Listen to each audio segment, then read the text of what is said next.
Maaga pa lang ay nagsimula ng magsidatingan sa ilang bus terminal sa Cubao ang ilang pasaherong nais nang umuwi sa kani-kanilang probinsya para sa paparating na undas.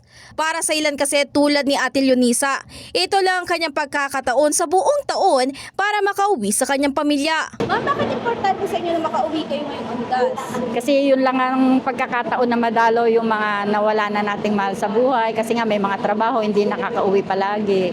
Pero kung mailan na pauwi sa kanilang mga mahal sa buhay, ay meron din tulad ni Kuya Leo na lumuwas naman na maaga pa Manila para sa kanyang duty bukas. Papunta po ako ng 13 Martires. Bakit, sir? Para doon ako pagyuyutihin ng pinsan ko kasi ang trabaho ko security guard po. Wala na sa gwardiya naman po, wala na pong undas-undas eh. Kung sino yung nakatokan duty, obligado talaga siyang duty.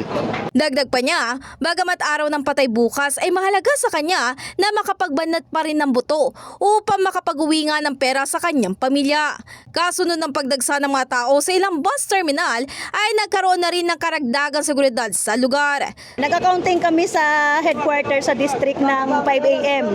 Tapos, diretso na kami dito, pinag-deploy na kami rito para maging additional enforcement sa mga tao. Ma'am, bakit importante na magkaroon ng additional enforcement dito? Siyempre, para sa safety ng ating kababayan habang magbibiyahe sila pauwi, parating, para at least masecure natin yung kanilang mga daladalahan. Kung hindi man yan, yung safety nila na may mga mandurukot, di ba? Hindi naman maiwasan yan. Kaya yun, mas more visibility, more safety. Samantala, tiniyak naman ng pamunuan ng Baliwag Transit na handa silang magserbisyo 24/7 kung sakaling hindi kayanin ng kanilang normal na operasyon.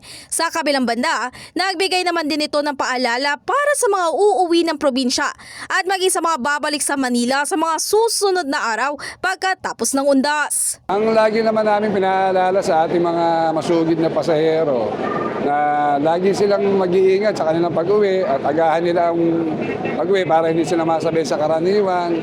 Huwag na sila magdala ng mga masyadong maraming gamit para sa kakaginhawa ng kanilang pagbiyahe.